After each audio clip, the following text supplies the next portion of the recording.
You're listening to the Cyberwire Network, powered by N2K.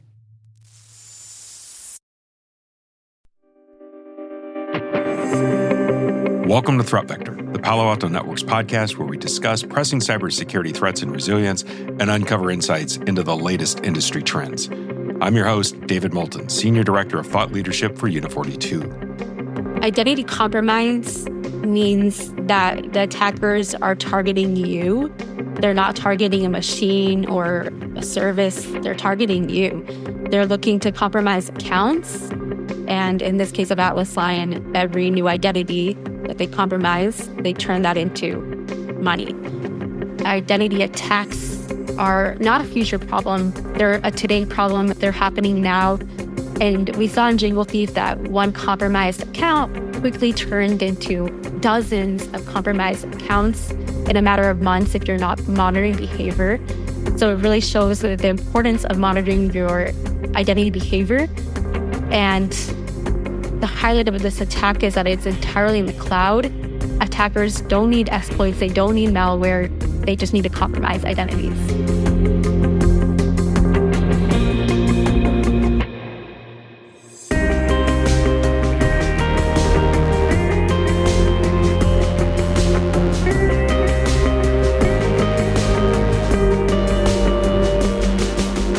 Today, I'm speaking with Stav Sethi, Principal Researcher at Palo Alto Networks. Stav and the Unit42 research team recently uncovered a financially motivated operation they're calling Jingle Thief, a cloud-based campaign that exploited Microsoft 360 environments to commit large-scale gift card fraud targeting global retailers and consumer service enterprises. Today, we're going to talk about how attackers leveraged identity misuse, what this means for defenders in cloud-first world, and why campaigns like Jingle Thief are reshaping how we think about trust and persistence in cybersecurity.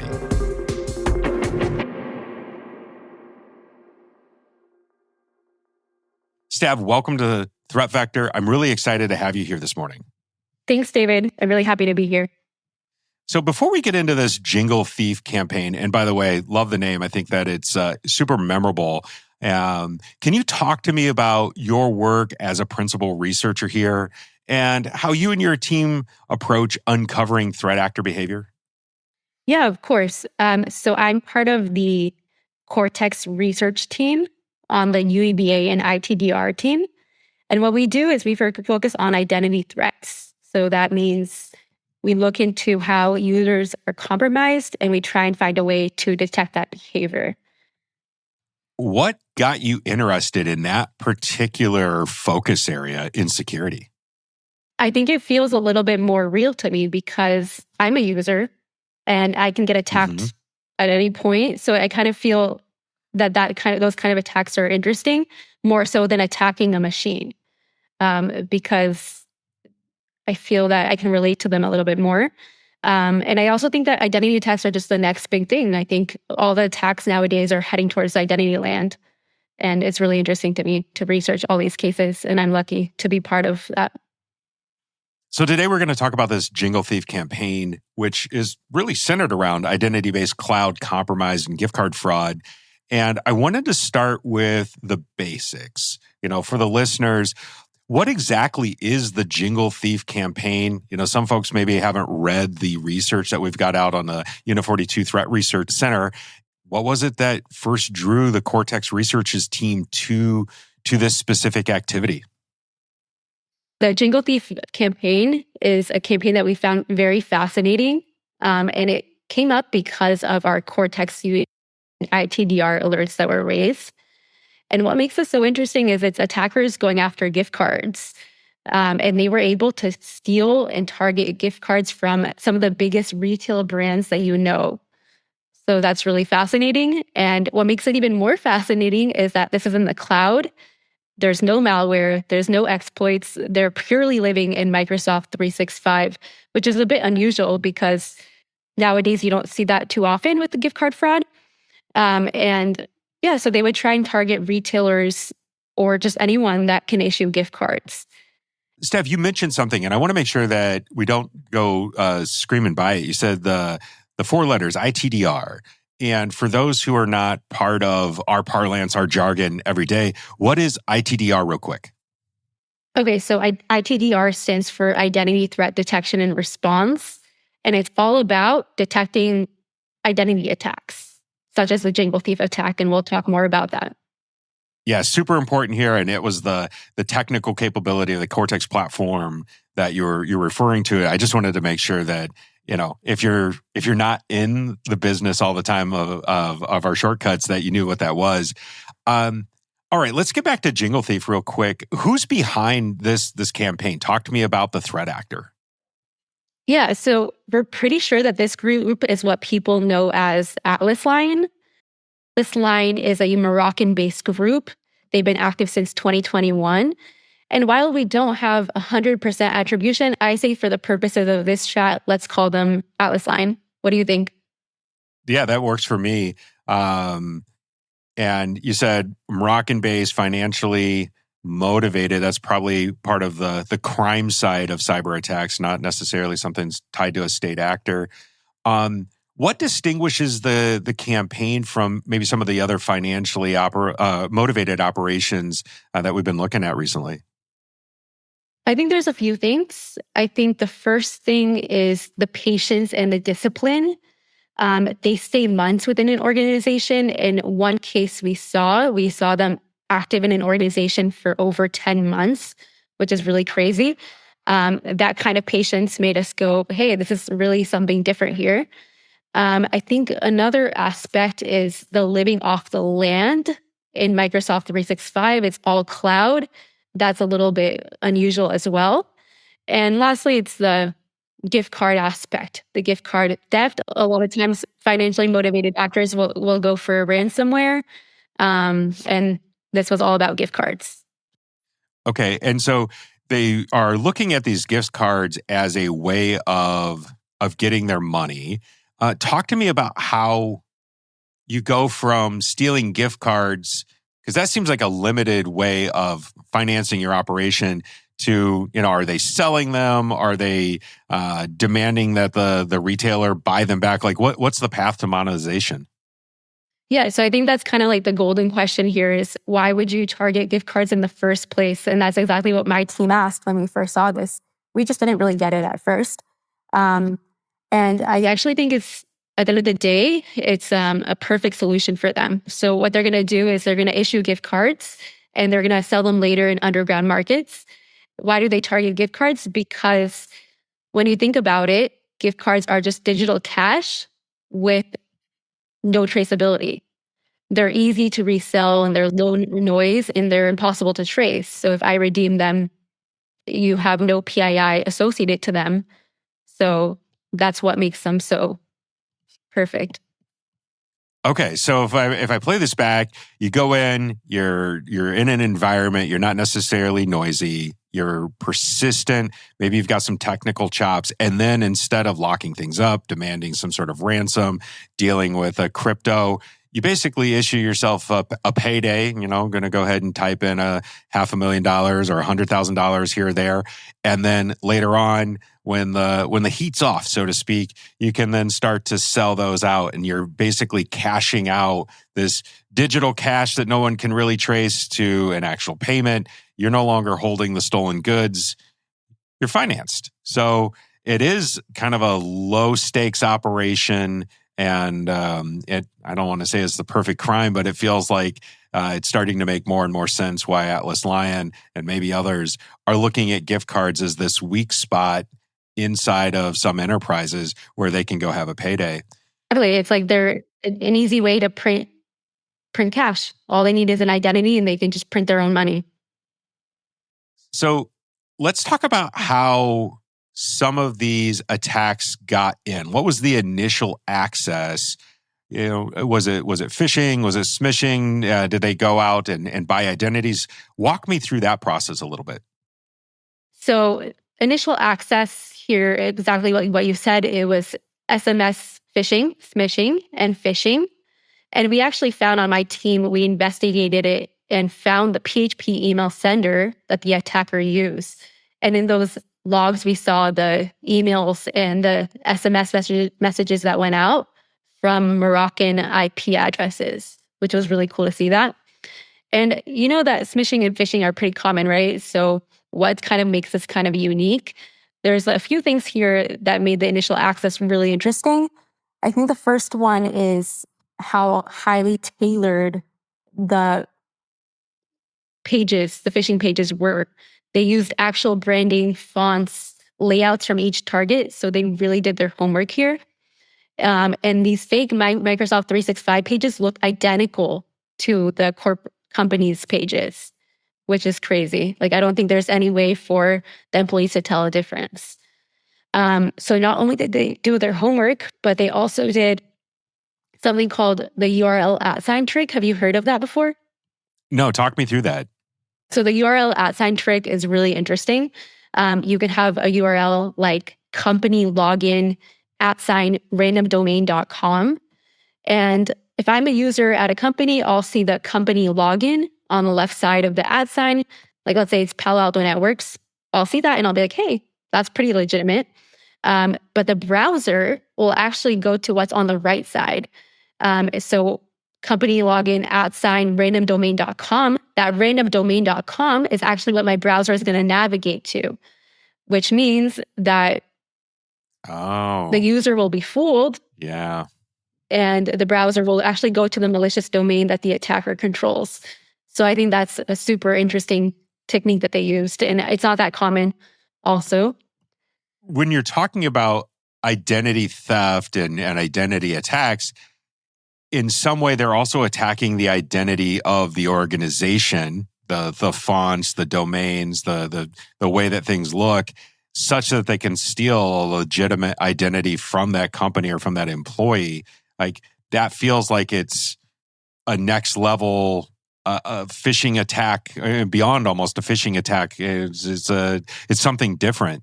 Or am I just kind of behind on where normal phishing, quote unquote, normal phishing is at? I think normal phishing can definitely be less tailored. So I think that's what makes this so dangerous, is how tailored it is to the organization. I think that's kind of the most interesting aspect here. They really tried to make you believe that they're the actual organization because they really did their homework here. And there were actually a few other things that made them really successful. It's all the reconnaissance that they did. It's the @ notation, and it's also, they would also use compromised WordPress domains to look legit. So they would put their phishing pages there, and that made the security tools ignore it, and the users would fall for it. So the phishing here was actually pretty smart. And they would also go through multiple rounds of phishing, and they would refine it over and over again until they got it right. And all they needed was one credential. They just needed one compromised user. And once they had one compromised user, it's game over. Talk to me about the maybe seasonal or behavioral patterns that made Atlas Lion's social engineering tactics really effective. Yeah. So what was really interesting here is that they would target their attacks, and that's kind of why we call them Jingle Thief, during the holiday season, right?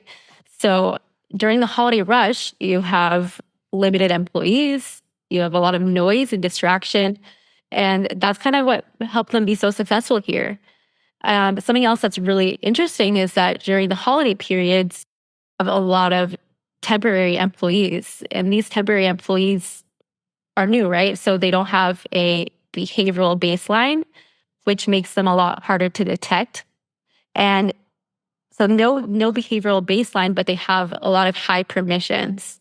So they're able to issue gift cards. That makes them the perfect targets. So what you're saying is, like, I get hired in to go work at a large retailer. One of my jobs is to work in this issuing, this area that's basically printing digital money. People are, paying for gift cards. They want to go exchange those during the holidays.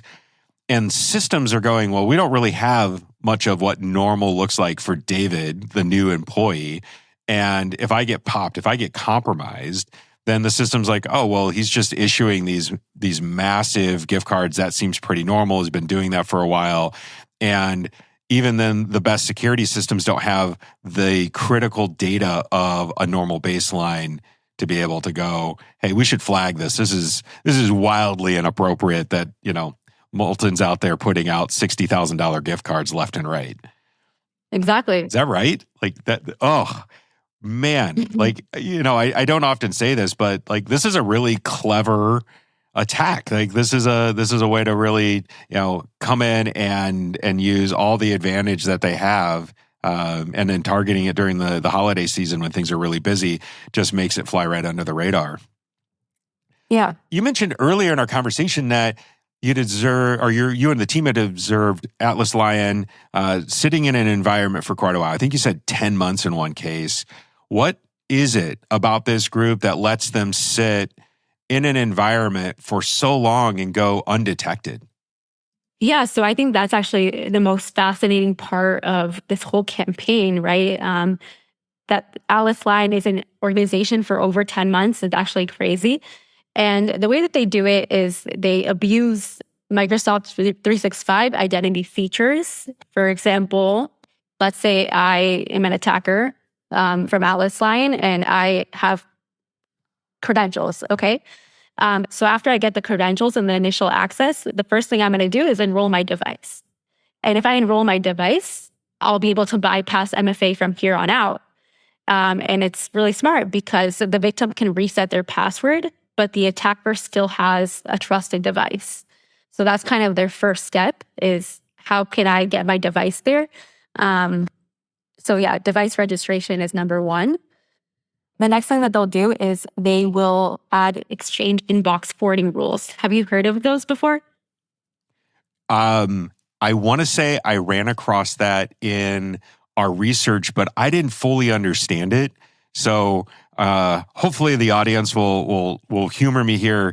Can you walk me through what that is? Because it seems like it's both pretty common, but also kind of a clever attack. Yeah, exactly. So Exchange forwarding rules will allow you to forward emails from one mailbox to an external address. So what the attacker would do here is they would basically set up a forwarding rule to forward all emails to their own personal attacker control address. And that allows them to have ongoing visibility of the mailbox. So that's a really great technique that they will use. And it's pretty common. I think that organizations should really monitor all inbox rule creations because it's a pretty smart tactic and a very common tactic.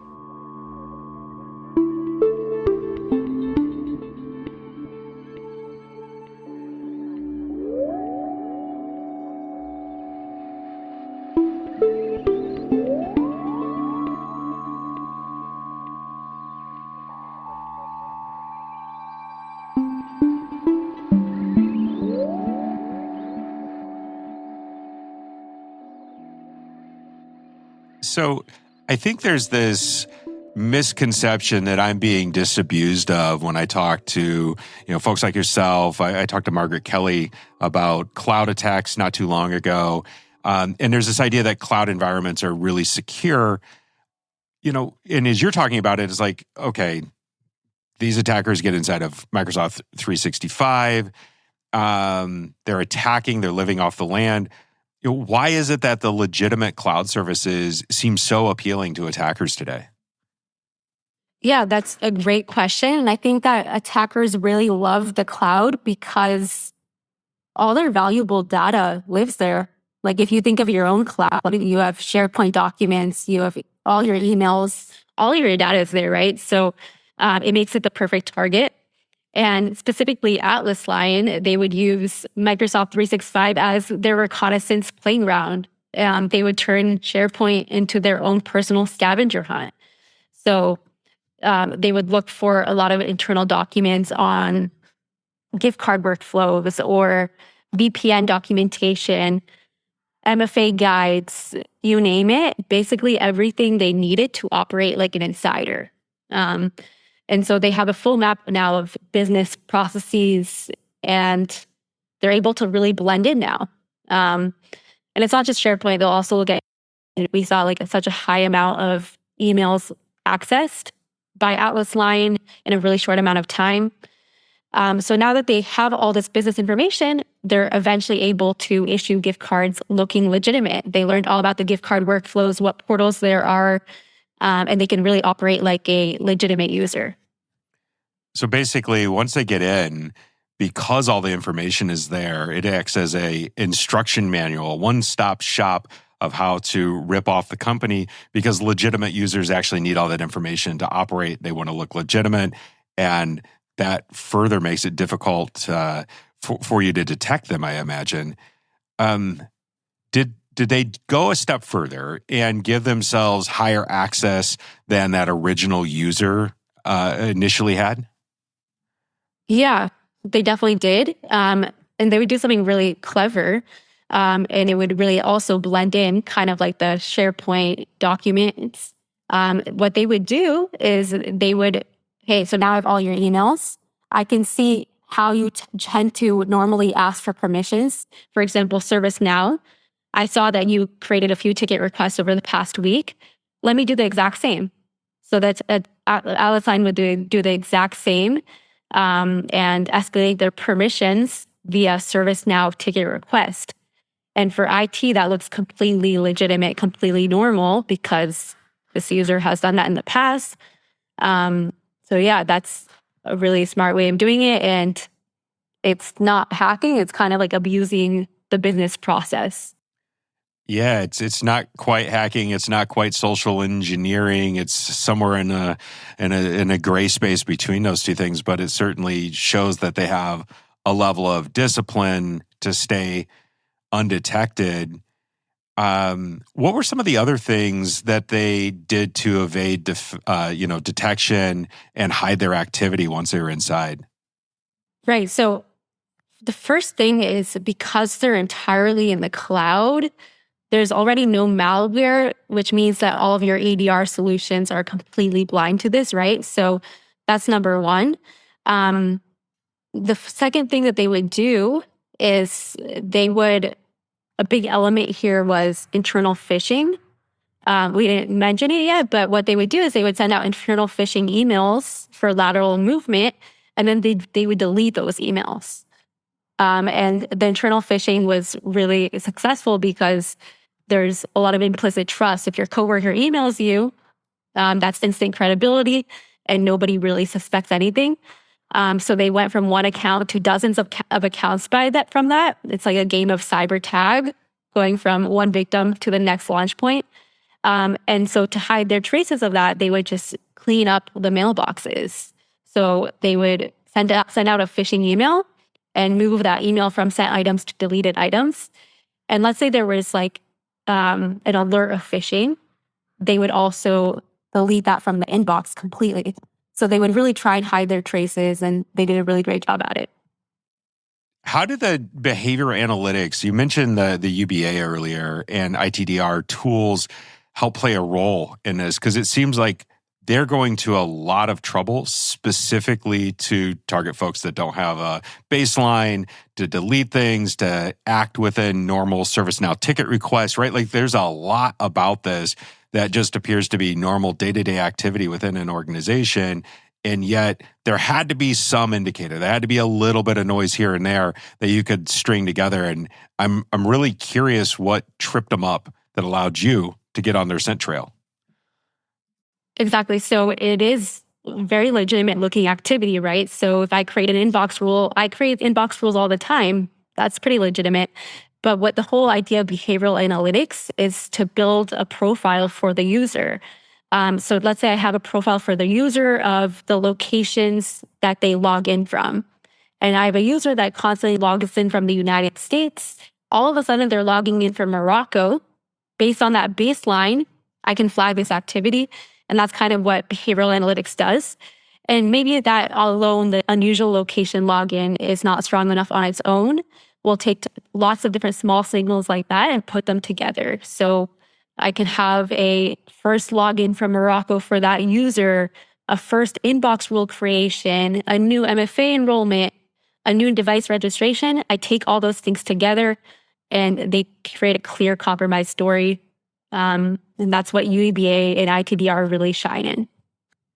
That's pretty cool. It's basically finding enough bits and pieces of evidence that when put together, that jigsaw of data becomes a really clear, this is a problem specifically. And I imagine like once you started seeing that, you were able to then say like, how do we find other things that give us that confidence? Like earlier you said, attribution is hard, but you're pretty confident. And then to start to see where that happens elsewhere. I know the attackers exploited legitimate identity mechanisms like device reg and password self-service. What are some of the lessons that security teams need to take away from this attack and this misuse of trust? That's a great question. I think the first thing is a lot of times security teams will say, hey, MFA, that equals safety. And I think it's really important to recognize that MFA is not safety. It's not safe. And they should really monitor every new password reset, every new device enrollment, all that needs to be monitored. And it's not enough just to be like, hey, that user logged in with MFA, it's safe. So, Stav, Jingle Thief is a really powerful example of identity-based compromise. What does that concept mean in practical terms, though? Yeah, so identity-based compromise means that the attacker will target you. They're not going to target a machine or a service. They're going to target you. And once they have your credentials, like we saw earlier when we talked about their internal phishing, they have all your permissions now and your trust. So they can email your coworker and your coworkers will immediately trust it, right? So it's not really a system takeover, it's a process takeover.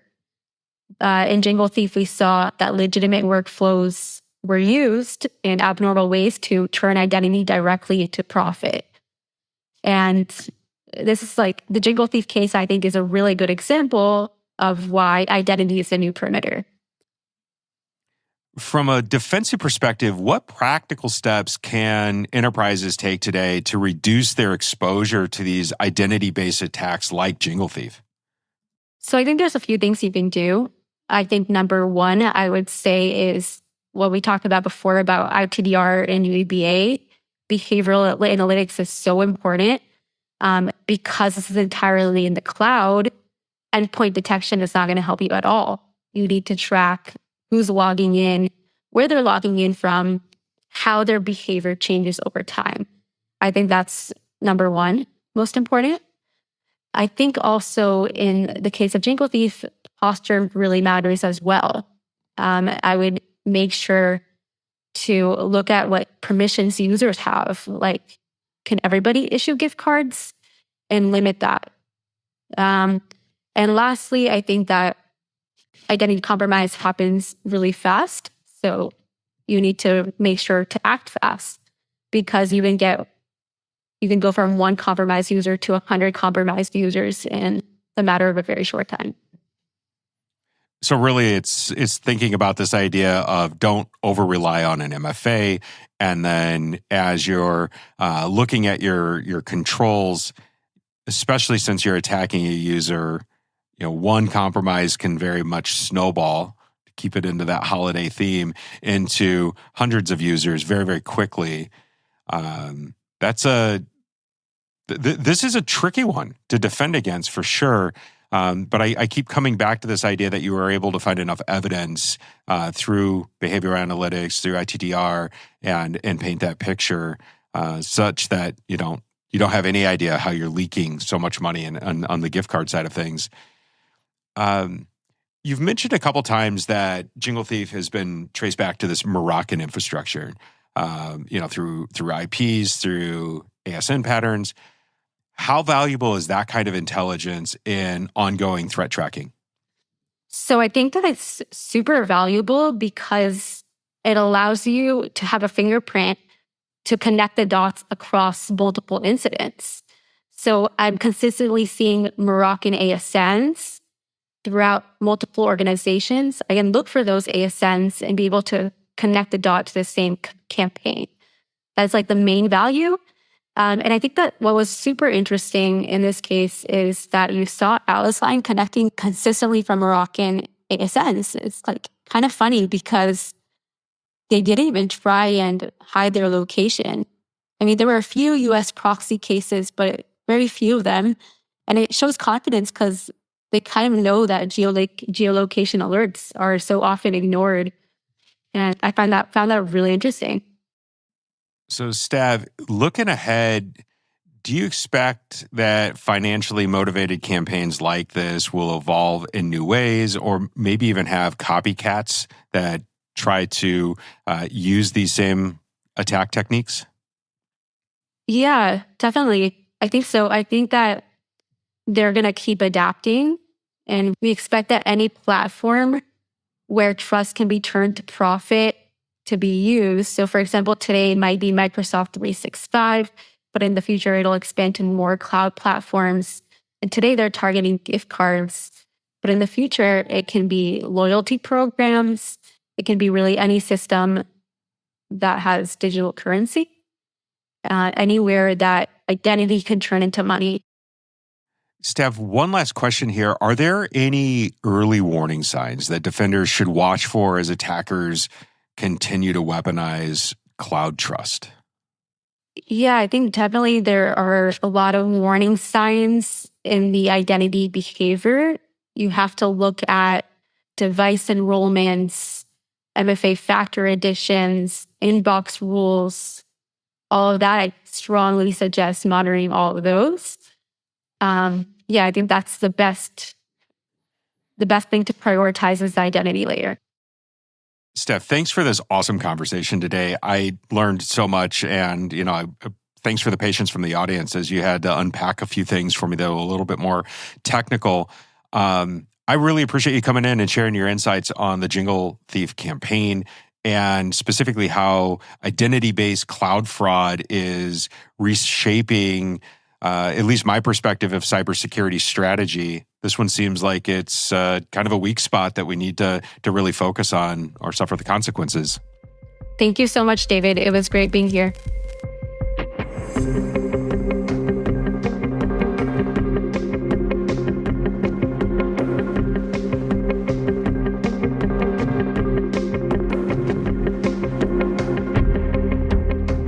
And we'll go ahead and make sure that there's a link to the Jingle Thief campaign and the Threat Research Center in our show notes. That's it for today. If you've liked what you heard, please subscribe wherever you listen and leave us a review on Apple Podcasts or Spotify.